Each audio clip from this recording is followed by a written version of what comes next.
सासों की एक बहू।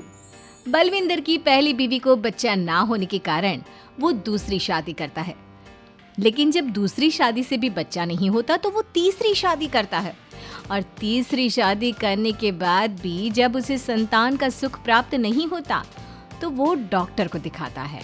और फिर बलविंदर जी, दोष आपकी बीवियों में नहीं, आप में है। आप में ही कुछ मेडिकल रीजंस की कमियां हैं जिनके कारण आप कभी भी किसी बच्चे के बाप नहीं बन सकते। अरे बाप रे, ये तो घोर समस्या हो गई। एक बच्चे का बाप बनने का मेरा सपना था और आज वही चूर चूर हो गया। 3 बीवियों में पहली बीवी इंद्राणी, दूसरी बीवी सुधा और तीसरी बीवी कलावती। मुझे एक माँ बनने का सौभाग्य प्राप्त करना है। मुझे भी, इसीलिए तो मैंने शादी की थी। अरे लेकिन अब किसे पता था कि हमारे पतिदेव में ही कमी होगी। अब हम क्या करें? हम एक बच्चे को गोद लेते हैं। तीनों एक बेटे को गोद लेते हैं जिसका नाम प्रमोद रखा जाता है। 20 साल बाद अब तीनों भी बूढ़ी हो चुकी होती हैं। बलविंदर भी बूढ़ा हो चुका था। प्रमोद एक अच्छी नौकरी करता है। उसकी शादी की उम्र हो चुकी थी, इसलिए तीनों माएं प्रमोद की शादी पाखी नाम की एक लड़की से करा देते हैं। शादी के बाद बहू पाखी की पहली रसोई की रस्म की बारी आती है। मेरी प्रिय 3 सासू माओ, आज मेरी पहली रसोई है। बताइए क्या बनाऊं? क्या पसंद है आप तीनों को? बहू तू ना कढ़ाई पनीर, सूजी का हलवा और पुदीने की चटनी बना दे। अरे नहीं नहीं, ये क्या पसंद है? अरे पाखी बहू, तू छोले भटूरे, सरसों दा साग और मक्के दी रोटी बना और पंजाबी लस्सी भी बना दे। ओफो, सच में मेरी सौतन हो, खाने के मामले में तुम्हारा टेस्ट और चॉइस दोनों भी बकवास है। बहू, नॉर्मल सिंपल सात्विक भोजन बना दो और हलवा पूड़ी खीर का भोग चढ़ा दो भगवान को मंदिर में। अरे कैसे तुम दोनों अपनी मनमानी कर रही हो? मैं तुम दोनों से पहले आई थी बलविंदर जी के जीवन में, और तुम दोनों से उम्र में भी मैं बड़ी हूँ। इसका मतलब मैं पाखी बहू की बड़ी सास हुई नहीं। उम्र बस एक अंक होती है। मैंने सबसे ज्यादा देखभाल की है प्रमोद की, इसलिए मैं एक सास होने का ज्यादा हक रखती हूँ। पाखी बहू, तुझे मेरी बात माननी होगी। नहीं, तू मेरी बात मानेगी। जो मैंने कहा है वही तू करेगी। नहीं, मेरी बात मानेगी वो। नहीं मेरी। तीनों सास आपस में चिल्लाने लगती है और फिर वहाँ पर बलविंदर और प्रमोद आ जाते हैं। अरे ये क्या बिल्लियों की तरह लड़ रही हो तुम तीनों सास? पाखी बहू को घर में आए पूरे 24 घंटे भी नहीं बीते हैं। बाकी तुम एक काम करो, तीनों माओं की कही गई डिशेस में से हर एक की 50-50% डिशेस बना दो। लेकिन बस, अब प्रमोद ने कह दिया सो कह दिया। तुम तीनों अब झगड़ना और बहस करना बंद कर दो।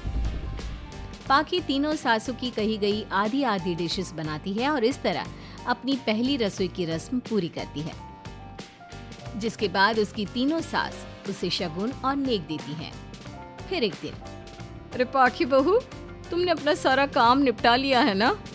तो जरा यहाँ आना। मेरे ना घुटनों की मांसपेशियों में बड़ा दर्द हो रहा है। जरा तेल या बाम से मालिश तो कर दे बेटा। तभी वहाँ पर इंद्राणी और कलावती भी आते हैं। पाखी बहू, चलो मेरे साथ बाजार। मुझे ना नई साड़ियाँ खरीदने हैं। तुम्हारी फैशन सेंस बहुत अच्छी है ना, इसलिए मैं चाहती हूँ कि तुम मेरे साथ चलो। अरे पर मैं यहाँ पे पहले आई, तुम्हारे साथ ही सही, लेकिन मेरी स्पीड सबसे तेज थी। पाखी बहू, मेरे कमरे की अलमारी और पर्दे साफ कर दो ना, बहुत धूल जम गई है। मुझे खांसी भी आ रही है। अरे ऐसे कैसे तुम दोनों मेरी बहू को अपने साथ ले जा सकती हो? सबसे पहले मैंने बहू को कहा है कि वो मेरे घुटनों की मालिश कर दे। अब जाओ, 1 घंटे के बाद अपनी ये फीकी शक्लें लेकर फिर से आना। सुधा मैडम, ज्यादा ना बोलो। पाखी बहू को तुम दोनों से ज्यादा नेक दिया है मैंने, इसलिए पाखी बहू तो मेरा ही काम करेगी। और वैसे भी ये सुशील सर्वगुण संपन्न बहू अपनी इस बेचारी बूढ़ी सास को खांसते हुए कैसे देख सकती है? क्यों पाखी बहू? हाँ, पर नहीं पाखी बहू, तुम इन दोनों की भावनाओं के जाल में मत फंसो। और रही बात शगुन और नेक की, तो रिश्तों को प्यार के भाव से तोला जाता है, ना कि पैसों के भाव से। मतलब ही कहीं के। ओ इंद्रानी, ज्यादा मत उछलो, पता है कौन कितना मतलबी है। ओफो, अब फिर से आप तीनों मत शुरू होइए। मैं आप तीनों के काम करूंगी, लेकिन बारी बारी। सबसे पहले सुधा सासू माँ का, फिर कलावती सासू माँ और फिर इंद्रानी सासू माँ का। इसके बाद तीनों सासों में फिर से लड़ाई और कहासुनी छिड़ जाती है। फिर एक दिन जब पाखी घर का किराने का सामान लेने बाहर निकल रही होती है कि तभी बहू, मुझे ना मेरा पुराना संदूक नहीं मिल रहा, तू आकर ढूंढ देगी क्या? अब ठीक है इंद्रानी सासू माँ। पाखी इंद्रानी के कमरे में जा ही रही होती है कि तभी उसे सुधा रोक लेती है, हाथ में खूबसूरत साड़ी लिए। पाखी बहू, ये मेरे ना साड़ी पर पिछली बार अचार गिर गया था, इसे प्लीज अच्छे से धो देना। वो कल शाम को विमला जी के बेटे की शादी में जाना है ना, एक ही बार पहनी है ये साड़ी मैंने। अभी धो देगी तो कल तक अच्छे से सूख जाएगी और कड़क इस्त्री करके मैं तेरा परफ्यूम मार कर शादी में जाऊंगी। हाँ, लेकिन सुधा सासू माँ। उतने में कलावती भी वहाँ पर एक कढ़ाई लेकर आ जाती है। पाखी बहू, ये मैंने कल रात को मेहंदी भिगोई थी लोहे की कढ़ाई में, मेरे बालों में लगा देना बिटिया, तू तो मेरी प्यारी बहू है ना? इंद्रानी वहाँ आ जाती है और तीनों सास फिर से एक दूसरे को गुस्सेल आंखों से देखती है और फिर से आपस में लड़ना शुरू कर देती है। तुम अपने आप को समझती क्या हो? खरीद लिया है क्या मेरी बहू को? ये मेरी बहू है। तो मेरी पड़ोसन है क्या? ये मेरी भी बहू है और मेरा भी इस पर उतना ही हक है जितना कि तुम्हारा। तुमने खरीद नहीं लिया है ना, तो ये मेरी है, सिर्फ मेरी, इकलौती बहू मेरी पाखी, मेरा ही काम करेगी। क्यों पाखी? नहीं नहीं, ये मेरा काम करेगी। पहले मैंने आवाज लगाई थी। तुम दोनों तो ऐसी बहू पाने के लायक भी नहीं हो। हट जाओ तुम दोनों और खुले मैदान में जाकर एक दूसरे से लड़ो और नोचो एक दूसरे को। लेकिन पाखी बहू तो सिर्फ मेरी ही सुनेगी और मेरे ही आदेशों का पालन भी करेगी। तीनों सासों के बढ़ते झगड़े को देख पाखी अपना आपा खो देती है और जोर से चिल्ला पड़ती है। बस बहुत हुई आप तीनों की तू मैं। अरे रोज ना ड्रामा लगाती रहती हो। 50 साल की बूढ़ी औरतें हो गई हो, फिर भी बच्चों की तरह लड़ती रहती हो। अब बस बहुत हुआ।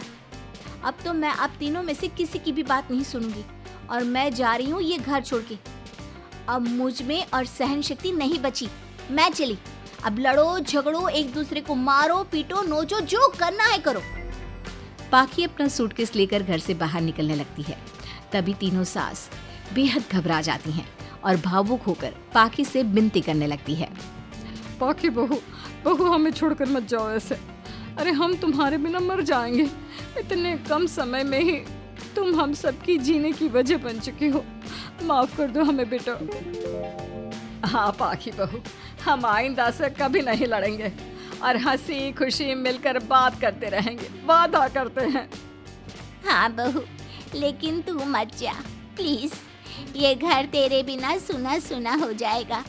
हम तीनों सासों की एक ही तो बहू है, लेकिन हम अपनी एक बहू को बेटी की तरह प्यार देंगे, उसके साथ सहेलियों की तरह रहेंगे। लड़ाई झगड़ा सब कुछ छोड़ देंगे बेटा, लेकिन तू छोड़ के मत जा। अपनी तीनों सासों को भावुक देखकर पाखी की भी आंखें भर आती है और वो उन तीनों को माफ कर देती है और उनके गले लग जाती है। इसके बाद तीनों सास अपनी एक बहू संग खुशी से मिलजुल कर रहती हैं और आपस में जरा भी लड़ाई झगड़े नहीं करती।